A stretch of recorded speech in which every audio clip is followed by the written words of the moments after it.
queria que você abrisse a sua Bíblia no livro de Gênesis, capítulo 48. É um privilégio muito grande estar aqui. Eu já amo vocês, me sinto parte da família. Obrigado, pastores. Estou me sentindo completamente em casa. E eu sinto o Senhor falando essa noite sobre porção dobrada. E eu creio que algo novo vai ser destravado sobre a sua vida. Quem já está sentindo a presença do Espírito Santo nesse lugar? Eu quero que você dê completa liberdade para o Espírito Santo.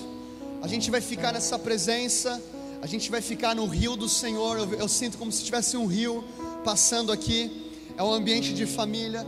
Talvez o seu coração comece a queimar durante a palavra. Talvez o teu espírito comece a ser incendiado. Eu tenho certeza que Deus está destravando algo em você hoje para mudar o mundo, cara. Essa manhã eu preguei sobre o poder da ressurreição. Eu vou pregar outra mensagem agora. Não sei se fica gravado. Fica gravado? Você pode ouvir depois a mensagem da manhã, que é uma mensagem mais da Páscoa. Mas essa mensagem de hoje à noite, Deus está queimando no meu coração. E lá em Gênesis, capítulo 48, é um capítulo muito especial. É quando Jacó abençoa os seus netos Manassés e Efraim. E José, ele tem 2 filhos no Egito. O primeiro, o primogênito, se chama Manassés. Fala comigo, Manassés. E o segundo filho se chama Efraim. Fala comigo, Efraim. O filho Manassés, a palavra Manassés significa: Deus me fez esquecer da dor da casa do meu pai. Quem aqui conhece a história de José? Ele foi vendido pelos seus irmãos, ele passou por muitas dores. E lá no Egito, Deus dá um filho para José, e ele coloca o nome desse filho de Manassés. Deus me fez esquecer da dor da casa do meu pai. E o segundo filho era chamado de Efraim. Fala comigo, Efraim. A palavra Efraim significa: Deus me deu vitória na terra da minha aflição. Fala comigo, vitória. Quem aqui quer vitória para a sua vida? Eu sei que Deus tem vitória para cada um de vocês. Eu sei que Deus tem promessas para cada um de vocês. Pastor, mas eu não tenho uma palavra profética. Eu conheço um livro repleto de palavras proféticas para cada um desse lugar.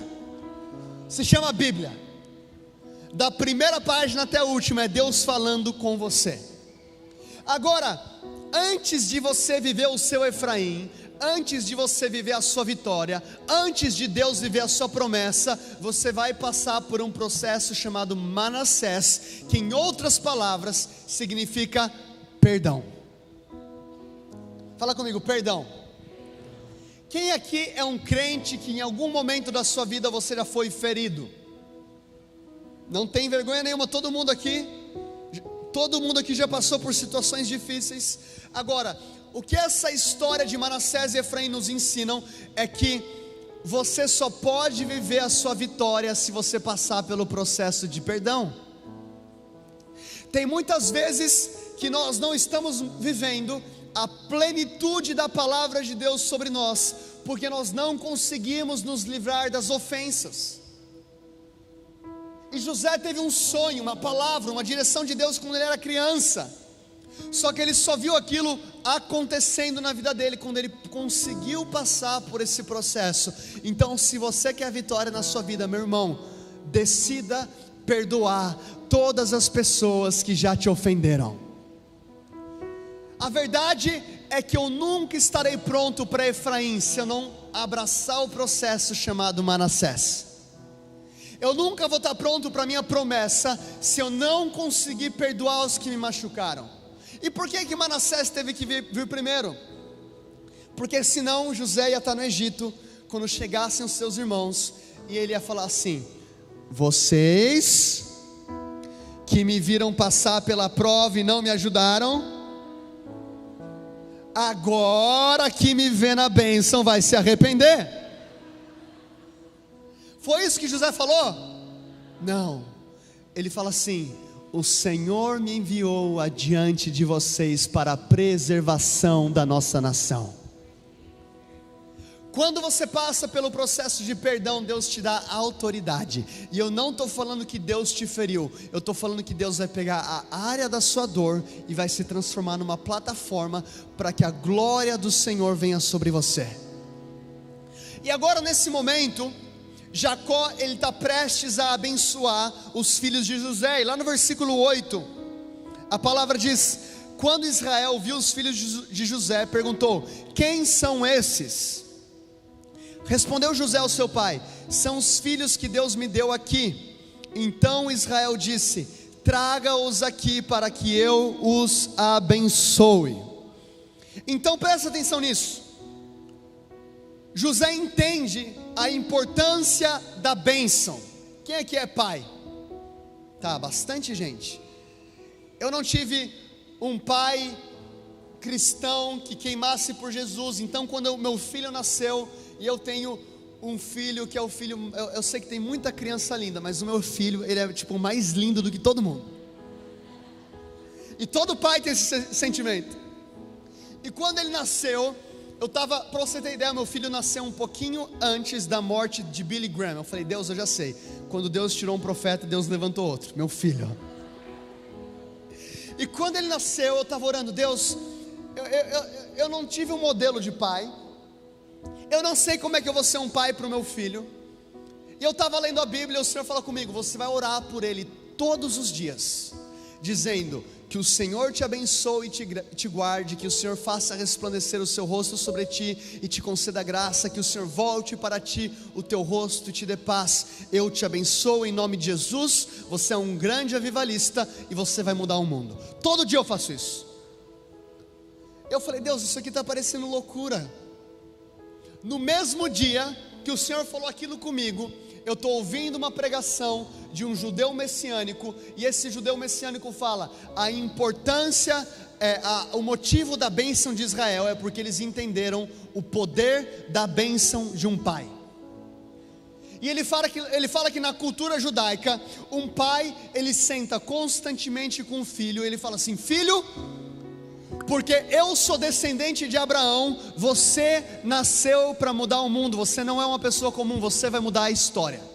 Eu te abençoo em nome do Deus de Abraão. E abençoa aquela criança. E quando eu ouvi na verdade essa mensagem, o Senhor falou comigo: existe uma geração que eu estou levantando no Brasil, que é uma geração que vai entender que eles são abençoados pelo Pai. Talvez você não teve um pai biológico perfeito, talvez você não teve um modelo de paternidade na sua casa. Eu quero falar para você: Deus te escolheu nele antes da fundação do mundo. Antes de você ter um pai biológico, você tem um pai celestial, um pai que te ama, um pai que te dá esperança, um pai que te dá propósito, um pai que te dá destino. E quando Jesus foi batizado por João Batista, a palavra de Deus diz que os céus se abrem, um Espírito Santo vem sobre Jesus em forma de pomba, desce sobre ele, e uma voz dos céus diz: esse é o meu filho amado, em quem eu me comprazo. O que Jesus tinha feito de sinais, milagres, maravilhas? Até então, nada. O que eu quero falar para você é que quando você se alinha debaixo da revelação de que você é filho, você já é 100% amado pelo Pai. Não existe nada que pode fazer com que você seja mais amado do que você é agora. E nessa passagem, José entende o princípio da bênção. Ele traz então seus filhos, Manassés e Efraim, e a palavra disse: traga-os para que eu os abençoe. Lá no versículo 13: e José tomou os dois, Efraim à sua direita, perto da mão esquerda de Israel, e Manassés à sua esquerda, perto da mão direita de Israel, e os aproximou dele. Eu vou precisar, eu estou em casa, né? Eu posso pegar 3 pessoas aqui para me ajudar? Sim ou não? Tá, eu preciso de 3 pessoas, 3 voluntários, 3 homens, não sei o que é. Tá, 1 mais 2, 2, 3, consegui. Pode virar, corre aqui em cima. Corre de verdade, pode vir. Você que está um pouquinho mais velho, Só um pouquinho. Você vai ser José. E você está trazendo os seus 2 filhos para que eu, Israel ou Jacó os abençoe. Tá certo? A palavra de Deus diz que José tomou os 2 filhos. Vocês podem ir lá. Efraim estava à sua direita. Você é Efraim. Fala comigo, Efraim. Efraim. E Manassés estava à esquerda. Manassés. Quem que é esse aqui? Quem que é esse aqui? Tá, então José está vindo, Efraim está vindo e Manassés está vindo. A palavra diz: Efraim à sua direita, perto da mão esquerda de Israel, e Manassés à sua esquerda, perto da mão direita. O texto continua dizendo: Israel, porém, estendeu a mão direita e pôs sobre a cabeça de Efraim, embora esse fosse o mais novo, e cruzando os braços, pôs a mão esquerda sobre a cabeça de Manassés, embora esse fosse o filho mais velho. Vem comigo para o versículo 17. Quando José viu seu pai colocar a mão direita sobre a cabeça de Efraim, não gostou. Fala comigo, José não gostou. Por isso pegou a mão do pai, a fim de mudá-la da cabeça de Efraim para a de Manassés. E lhe disse: não, meu pai, esse aqui é o mais velho, põe a mão direita sobre a cabeça dele. Mas o seu pai recusou-se e respondeu: eu sei, meu filho, eu sei. Ele também se tornará um povo, também será grande. Apesar disso, o seu irmão mais novo, tem algum irmão mais novo aqui? Faz um barulho aí se está aqui.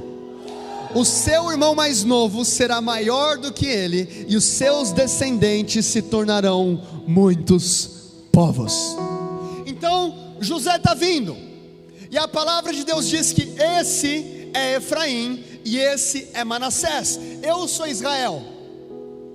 E no momento que Israel deveria colocar a mão direita para abençoar Manassés, Manassés sendo o primogênito, e pro judeu o lado direito, a mão direita é a mão da bênção. Levanta a sua mão direita. Tá, essa é a mão da bênção. A palavra de Deus diz: a destra do Senhor faz milagres. Quando Jesus ele morre, ele ressuscita no 3º dia, ele se assenta à direita de Deus. Então essa aqui é a mão da bênção. Não quer dizer que essa fosse a mão da maldição, mas essa aqui era uma bênção especial, era a bênção da primogenitura. E a palavra nos diz que quando Israel foi colocar a mão direita, ele coloca sobre a cabeça de Efraim, e a mão esquerda ele coloca sobre a cabeça de Manassés, cruzando os braços. Fala comigo, cruzando os braços. Dudu, o que isso tem a ver com a Páscoa? Você está pegando uma imagem lá do Antigo Testamento de um vô abençoando seus netos, não está fazendo sentido. Espera. A bênção do primogênito, tudo aquilo que Manassés mereceria, foi colocado sobre Efraim, e tudo aquilo que Efraim mereceria, foi colocado sobre Manassés. Se eu e você estamos aqui hoje, é porque esse capítulo de Gênesis 48 é uma figura profética do que aconteceu naquela cruz. Gênesis 48 é uma figura profética de um Deus que amou o mundo de tal maneira que deu o seu único filho. Tudo aquilo que Jesus merecia, Ele colocou sobre você.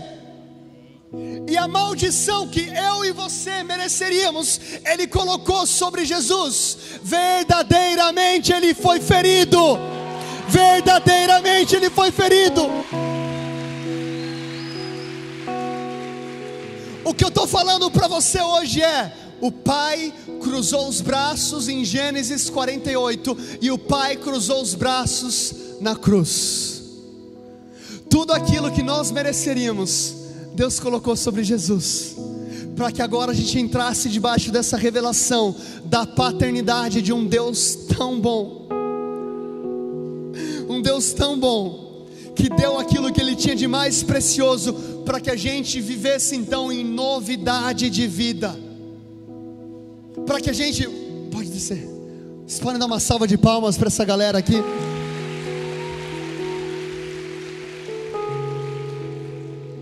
Então o que eu quero falar para você é que você tem uma herança. Chacoalha a pessoa do seu lado e fala assim: você tem uma herança que Jesus preparou para você. E essa herança, olha para ele e fala: essa herança vem com o Espírito Santo. Fala, ele está dentro de você e ele revela o coração do Pai. Agora vem comigo lá para Reis, 1 Reis capítulo 19.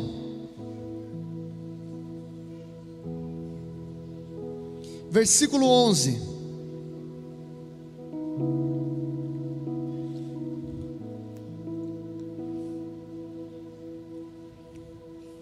Aqui o Senhor está preparando Elias para passar o bastão. E lá no versículo 11, quem achou diga avivamento.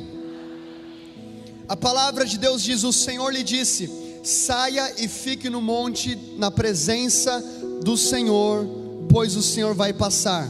Na verdade, vamos do versículo, 19, vamos do 19. Então Elias saiu de lá e encontrou Eliseu, filho de Safate. Ele estava arando com 12 parelhas de bois, conduzindo a 12ª parelha. Elias o alcançou e lançou a sua capa sobre ele. Fala comigo, ele lançou a capa. Eliseu deixou os bois e correu atrás de Elias. Deixa-me dar um beijo de despedida em meu pai e minha mãe, disse ele, e então irei contigo. Vai e volte, respondeu Elias. Lembre-se do que fiz a você. E Eliseu voltou, apanhou a sua parelha de bois e os matou. Queimou o equipamento de arar para cozinhar a carne e deu ao povo, e eles comeram. Depois partiu com Elias, tornando-se o seu auxiliar. Aqui em 1 Reis capítulo 19 existe uma figura profética de um tempo. Existe um Kairos, fala comigo, Kairos. Eliseu, ele já está meio que se preparando para a sua despedida, e Deus então coloca um jovem chamado Eliseu para receber o manto profético que Elias havia carregado por tanto tempo. E a palavra diz que Elias, ele se apresenta naquela cena. Eliseu está trabalhando, ele está arando a terra com 12 parelhas. Fala comigo, trabalho. Quem é que quer ser usado por Deus e receber porção dobrada? Deixa eu falar algo para você. Deus levanta homens e mulheres que estão trabalhando. Se você quer ser promovido espiritualmente, você precisa entender a lei da fidelidade. Dudu, qual que é a lei da fidelidade? Ela está lá em Mateus capítulo 25. Se você for fiel no pouco, eu te colocarei no... Dudu, mas eu não estou num ambiente aqui que eu sinto chamado. Não tem problema, faça tudo para a glória de Deus, e eu te garanto que Deus vai te promover. O chamado de Eliseu não era necessariamente ficar arando, mas ele entendeu: enquanto eu for fiel com aquilo que Deus colocou na minha mão, eu vou abrindo espaço para a promoção celestial. Eu contei o testemunho ontem, quando eu recebi dezenas de palavras proféticas, e de repente o meu líder me liga dizendo: Dudu, eu quero você servindo na conferência Dunamis. Eu falei: conta comigo. Imagina, eu vou pregar, eu vou lá curar os enfermos, é o meu chamado, Deus tem uma obra na minha vida. Ele fala assim: cara, eu quero que você sirva na cantina. Eu falei: tá amarrado. Não falei, mas eu pensei. E naquela cantina, enquanto eu colocava croissant no forno e tirava croissant, eu falava: Deus, eu sei que o Senhor falou para mim nações, mas eu sei que o croissant é da França, mas eu achava que era outra parada. Deus falou comigo: sabe por que eu escolhi Davi? Porque o mesmo coração que ele teve no campo cuidando das ovelhas, ele manteve no palácio governando sobre uma nação. Deus não vai nos promover se nós não formos fiel com aquilo que está na nossa mão. E quando Davi entra no palácio pela primeira vez, não foi para reinar, foi para servir Saul. Ele entra porque ele tocava bem harpa. O que Deus colocou na sua mão? Qual foi o talento? Talvez você esteja limpando casa e você fala assim: mas isso aqui não é espiritual. Eu te garanto que a tua presença naquela casa pode restaurar aquela família. Faça para a glória de Deus. Eliseu estava sendo fiel, e a tua fidelidade te prepara para a tua promoção. Chacoalha a pessoa do seu lado e fala assim: a tua fidelidade, cara, está te preparando para a tua promoção. Quem que recebe isso? O segundo ponto da porção dobrada é que para você receber uma porção dobrada, exige uma entrega total. Fala comigo, entrega total. Quando Elias passa por aquela situação, ele lança a capa. A capa, ela representa autoridade. Fala comigo, autoridade. Era a unção, a autoridade que aquele homem de Deus carregava. E quando a capa cai, Eliseu entende: existe um kairos, existe uma janela de oportunidade, existe um tempo específico para que eu me alinhe debaixo da boa, perfeita e agradável vontade de Deus. Talvez você está me ouvindo hoje e você está falando: Eduardo, existem janelas de oportunidade que o Senhor está abrindo para mim nessa temporada. Eu quero falar para você: esse é o tempo. Levanta e faz aquilo que você tem que fazer. A palavra de Deus diz que quando Eliseu entende que aquilo era um convite, e Deus está te convidando hoje para uma vida de propósito, ele vai, ele dá tchau para os pais, ele queima o equipamento e ele faz um churrasco. Fala comigo, churrasco. Quem que gosta daquela picanha bem passada? Aleluia. Agora, não era mais fácil o pastor Eliseu simplesmente seguir Elias? Era. Por que ele teve que queimar o equipamento? Por que ele teve que queimar os bois?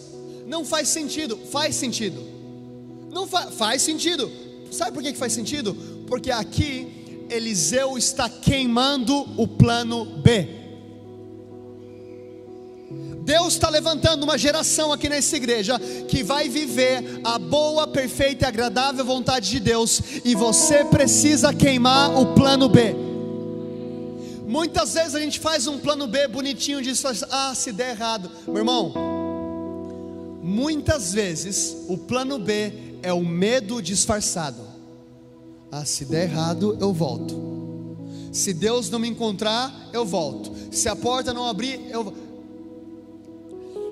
Hoje é o dia de você colocar o teu equipamento aqui no altar, o teu plano B, você abrir mão dos teus sonhos para que você venha viver os sonhos de Deus. A palavra diz em Isaías 55: os sonhos de Deus, os planos de Deus para você são maiores do que os céus, assim como os céus são maiores do que a terra, os planos de Deus são maiores do que os céus. Só que para você viver aquilo que Deus tem para você, você tem que abrir mão daquilo que é teu. Mateus capítulo 10, versículo 37, a palavra diz: aquele que ama o teu pai ou mãe mais do que a mim não é digno de mim, e qualquer que ama o seu filho ou filha mais do que a mim não é digno de mim, e qualquer que não toma sua cruz e me segue não é digno. Qualquer que encontrar a sua vida perdê-la, e aquele que perder a sua vida por amor a mim encontrará. Tem alguém aqui preparado para perder a sua vida essa noite? Levanta a conversa. Tem alguém, se você está preparado, faz um barulho aí. Você que está falando: Deus, eu estou entregando a minha vida. Diariamente a gente precisa colocar a nossa vida nas mãos de Deus, para que a gente viva a boa, perfeita e agradável vontade dEle. E o terceiro ponto que eu quero falar para você é serviço. Fala comigo, serviço.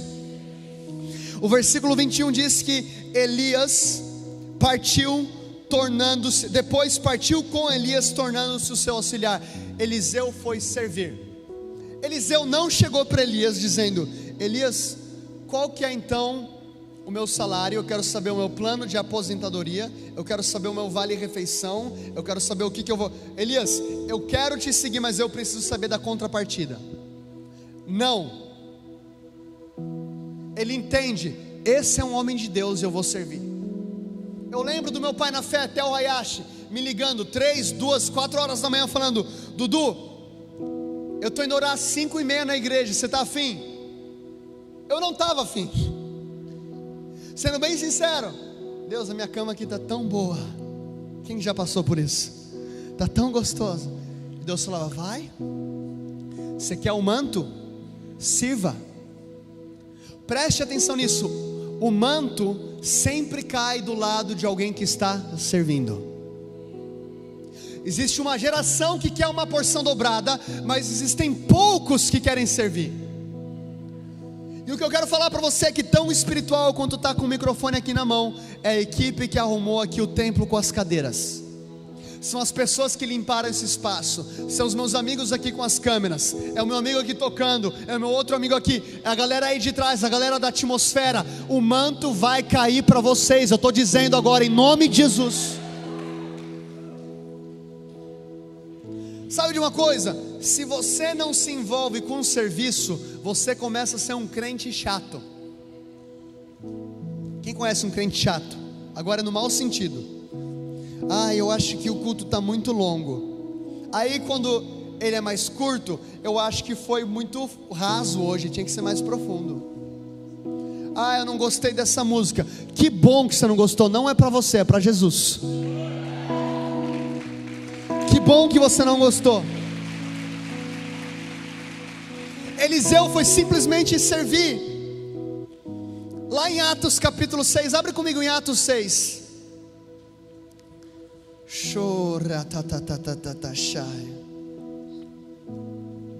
Atos capítulo 6, versículos 6 a 8. Aqui em Atos 6 é uma das primeiras dificuldades que a igreja está passando. As viúvas estão sendo esquecidas na distribuição de pão. E lá no versículo 8, vamos na verdade do 6 a 8. Apresentaram esses homens aos apóstolos, os quais oraram e lhes impuseram as mãos. Assim a palavra de Deus se espalhava e crescia rapidamente, e o número de discípulos em Jerusalém também, um grande número de sacerdotes obedecia à fé. Estevão, fala comigo, Estevão, homem cheio da graça e do poder de Deus, realizava grandes maravilhas e sinais no meio do povo. Presta atenção, existe uma dificuldade na igreja primitiva. As viúvas estão passando fome. Os apóstolos entendem que eles não podem abrir mão do ministério da palavra, e eles precisam levantar uma nova geração de servos. Eles encontram alguns homens, dentre eles estava Estevão. Eles oram por Estevão, e Estevão começa a servir, e em consequência disso, a palavra diz que Estevão, cheio da graça, fala comigo, eu sou hoje cheio da graça e do poder de Deus, e eu vou realizar sinais e maravilhas no meio do povo. Então, Estevão abraçou o serviço, e o chamado genérico vai te alinhar com o teu chamado específico. Como assim, Dudu? O que eu estou falando para você é que talvez hoje você não esteja vivendo o teu chamado específico, ou você não sabe qual que é o teu chamado específico, mas o que eu estou garantindo para você é que enquanto você se envolve com aquilo que Deus está fazendo, Deus vai te alinhando debaixo do plano dele. Estevão, diante daquela dificuldade, ele poderia simplesmente falar: olha, eu acho que a nossa igreja está perdendo a essência. Eu acho que Pedro e João estão perdendo a essência. A gente está esquecendo de dar pão para as viúvas. Eu acho que a gente não é mais a mesma igreja lá de Atos 2. Tem alguma coisa errada acontecendo. Ou Estevão poderia simplesmente se levantar e começar o Estevão International Ministry, a igreja de Estevão. Foi isso que ele fez? Não. Eu estou aqui para servir. Chega uma hora no seu cristianismo que a pergunta que era: o que a igreja pode fazer por mim? Ela tem que se transformar: o que eu posso fazer pela igreja? Você está entendendo o que eu estou falando?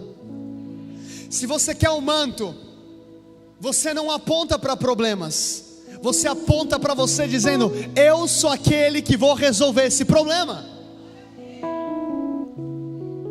Você, mas a minha igreja não ajuda os moradores de rua.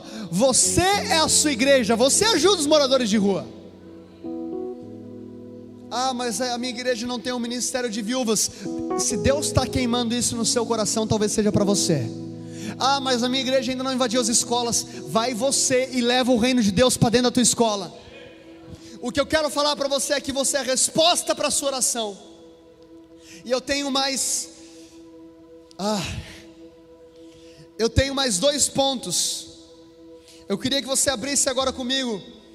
Posso passar 10 minutos? Quem me dá 10 minutos?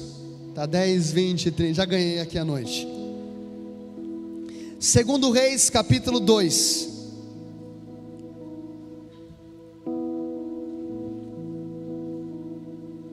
Quando o Senhor levou Elias aos céus num redemoinho, aconteceu o seguinte: Elias e Eliseu saíram de Gilgal, e no caminho disse Elias: fique aqui, pois o Senhor me enviou a Betel. Eliseu, porém, disse: juro pelo nome do Senhor e por tua vida, que não te deixarei ir só. Então foram a Betel. Em Betel os discípulos dos profetas foram falar com Eliseu e perguntaram: você sabe que hoje o Senhor vai levar para os céus o seu mestre separando de você? Sim, eu sei, mas não falem nisso. Outras versões diz: cala-te.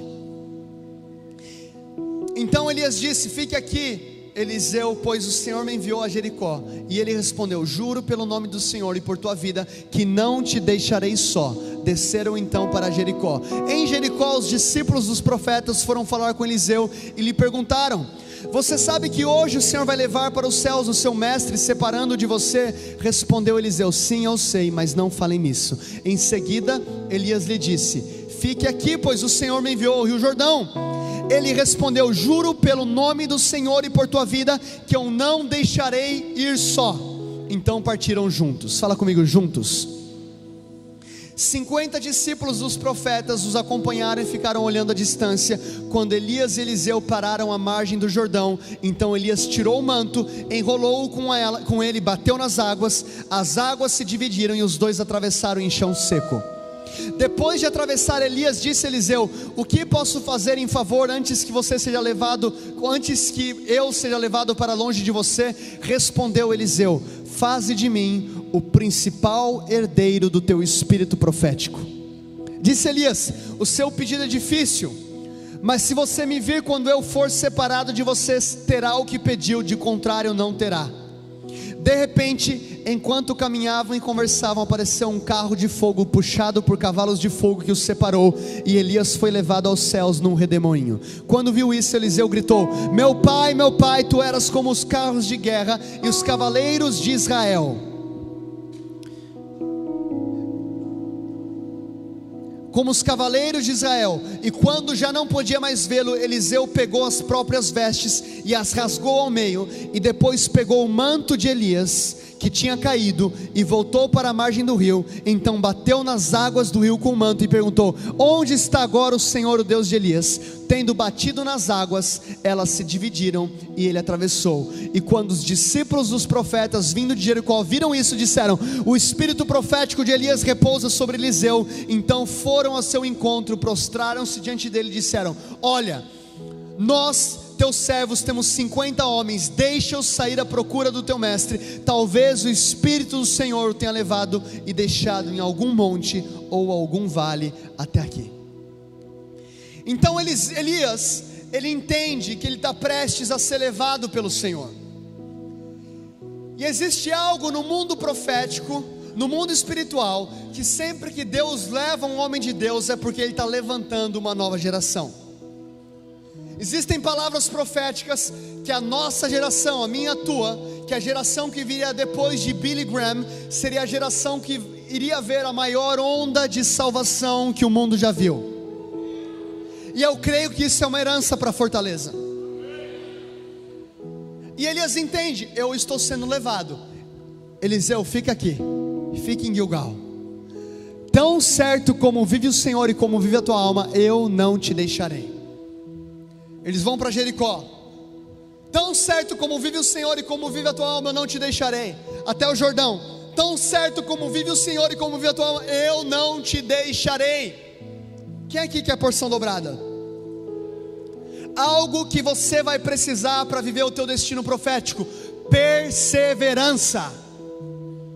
Deus está levantando uma geração, meu irmão, com sangue nos olhos. É uma geração que não vai desistir. É uma geração que vai crer que aquilo que Deus prometeu, Ele é fiel para completar. Muitas vezes Deus libera palavras sobre a nossa vida e a gente desiste muito fácil. Deus falou para você que você vai para a terra prometida e você entra lá, mas tem muito gigante.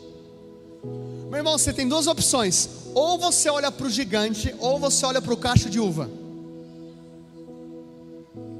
Ou você olha para as dificuldades, ou você olha para o tamanho da bênção. E Eliseu, ele está demonstrando aqui um comportamento de um homem que tem gana, que tem perseverança, que tem fé. Porque a tua fé, ela é manifestada através das suas obras. O que eu estou falando para você é que hoje à noite, Deus vai te lembrar de palavras proféticas que Ele já te deu há muito tempo. Ele está falando: filho, eu quero que você corra atrás dessas coisas. Eu quero que você faça a sua parte. A palavra de Deus diz lá em Lucas capítulo 11, Jesus diz aos discípulos, versículo 9: eu digo a vocês, peça e será dado, procure e vocês encontrarão, batem e a porta será aberta. Você tem que bater, porque todos aqueles que pedem recebem, e aquele que procura encontra, e aquele que bate, a porta será aberta. Qual de vocês, pais, se um filho pede a vocês um peixe, você dá então uma cobra? Ou se ele pede um ovo, você dá a ele um escorpião? Se vocês que são maus sabem dar coisas boas aos seus filhos, quanto mais o seu Pai nos céus vos dará o Espírito Santo àqueles que o pedirem. O que eu estou falando para você hoje é que Deus vai te dar uma indignação santa, para você ficar naquela palavra que foi prometida até que você veja isso acontecendo. O que eu estou falando para você é que é tempo de você entrar no teu quarto, fechar a tua porta e começar a guerrear no mundo espiritual. Você não pode aceitar as circunstâncias como elas estão. Deus está te dando a autoridade hoje de você quebrar maldições sobre a sua família. Você vai entrar no seu quarto: Dudu, mas eu não estou sentindo nada. Eu te garanto, entra no seu quarto, fecha a porta e começa lá.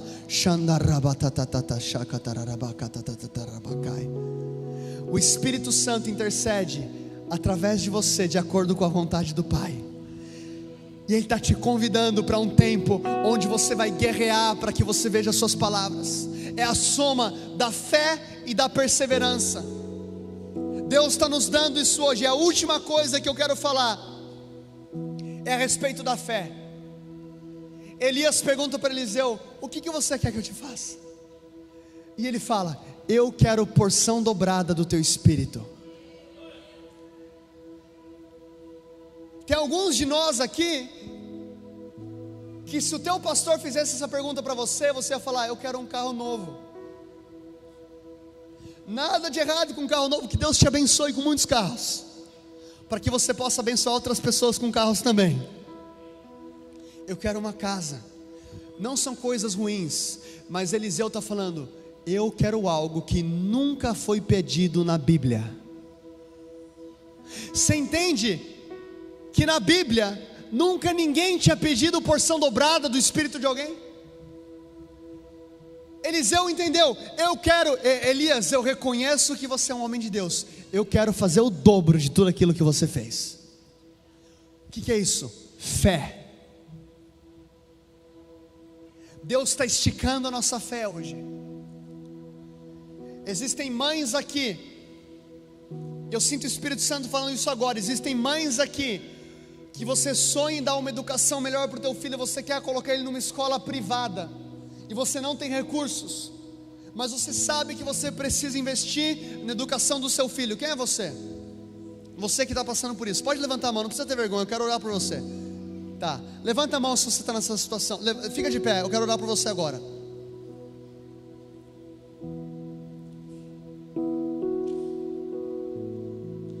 Estende as mãos para essas vidas aqui. Pai, eu oro agora por portas abertas. Eu oro agora por fé.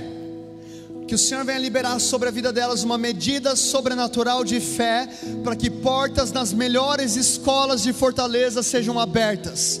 Eu abençoo agora os filhos dessas mulheres de Deus, e eu declaro que eles irão possuir as nações, em nome de Jesus, amém. Amém, pode sentar. Glória a Deus. O que eu estou falando para você hoje é que, com certeza, a palavra que Deus colocou na sua vida vai exigir um passo de fé para que você venha ofender o impossível. Provavelmente o teu chamado, ele vai ser tão impossível, que você vai ter que se colocar numa situação de completa dependência do Espírito de Deus. Se você consegue cumprir o teu chamado com as suas próprias forças, eu quero te garantir que isso não é o que Deus tem para você. Porque aquilo que Deus tem para você é impossível de se realizar pelas suas próprias forças. E Eliseu entendeu: eu quero algo sobrenatural, eu quero a porção dobrada daquilo que tem na sua vida. E Elias diz: se você me ver subir, você recebe. Sabe de uma coisa? Deus está gerando aqui nessa casa uma cultura de celebração. Fala comigo, celebração. Quando você vê o seu irmão subir, você vai se alegrar. Quando você vê o seu irmão sendo abençoado, você vai se alegrar. Quando você vê o Senhor abrindo portas para o seu irmão, é a tua vitória. A vitória do teu irmão é a tua vitória. Se ele sobe, você sobe junto. Chacoalha a pessoa do seu lado, acorda e fala: se você ganha, eu ganho, cara. A tua vitória é a minha vitória. Elias está falando: se você me ver subir, você recebe. A nossa geração precisa celebrar as vitórias dos nossos irmãos. O que eu estou falando para você é que você pode estar orando por aquele carro, jejuando por aquele carro, guardando dinheiro para aquele carro, e de repente chega aquele cara na igreja, com o carro que você está orando, banco de couro, ar-condicionado, lindão. Ele sai do carro, você olha e fala assim: uau, Deus te abençoe. E você não vai ter aquele sentimento dentro de você de: oh Deus, por que o Senhor abençoa o ímpio? Deus está gerando aqui uma família que vai celebrar o crescimento um do outro. Eliseu, se você me ver subindo, você recebe. Você quer unção dobrada? Celebre aquilo que Deus está fazendo na vida dos seus irmãos. Não é uma cultura de competição, é uma cultura de celebração. A tua vitória é a minha vitória. A porta de bolsa de estudos na sua vida é na minha vida. Então Eliseu vê Elias subindo, o manto desce, a palavra diz que ele rasga as vestes. Fala comigo, ele rasgou as vestes. O manto, as vestes representam autoridade. Por que ele está rasgando? Ele entende: para onde eu vou, eu preciso de uma nova unção. Para onde você está indo essa noite, você precisa de uma nova unção. Deus está te dando uma nova autoridade para o lugar que você está entrando hoje no Espírito. Ele pega o manto, ele bate no Jordão, e o rio se abre. O último milagre de Elias foi o primeiro de Eliseu. Jovens, entendam isso. Quando nós honramos a geração que veio antes de nós, o teto deles se torna o nosso chão. O último milagre de Elias foi o primeiro de Eliseu. Sabe quantos milagres Elias fez? 13. Eliseu fez 26, exatamente o dobro. Deus está te convidando hoje para fazer obras maiores. Obras maiores vocês farão. Eu estou falando com uma geração de transformadores essa noite. Talvez você veio para mais um culto de Páscoa e Deus está falando: não. Hoje o Espírito Santo vem sobre vocês de maneira poderosa, para que você saia daquele lugar preparado para levar o reino de Deus como nunca antes. E a tua família, os teus amigos, a tua empresa, a tua faculdade vai receber da glória de Deus que será liberada sobre você. Fica de pé no seu lugar.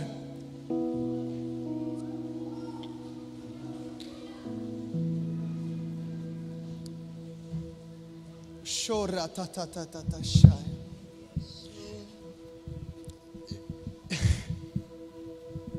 Eu vou ler uma última passagem e a gente vai orar para encerrar. e depois eu quero orar para aqueles que querem essa unção dobrada. A palavra de Deus diz lá em João, capítulo 14, versículo 12: digo a verdade, aquele que crê em mim. Quem é que crê em Jesus? Faz um barulho se você crê em Jesus. Aquele que crê em mim fará também as obras que tenho realizado, fará coisas ainda maiores do que essas, porque eu estou indo para o Pai, e eu farei o que vocês pedirem em meu nome, para que o Pai seja glorificado no Filho. O que vocês pedirem em meu nome, eu farei. Se vocês me amam, obedecerão os meus mandamentos, e eu pedirei ao Pai, e Ele dará a vocês outro conselheiro, para estar com vocês para sempre. Não os deixarei órfãos, voltarei para vocês.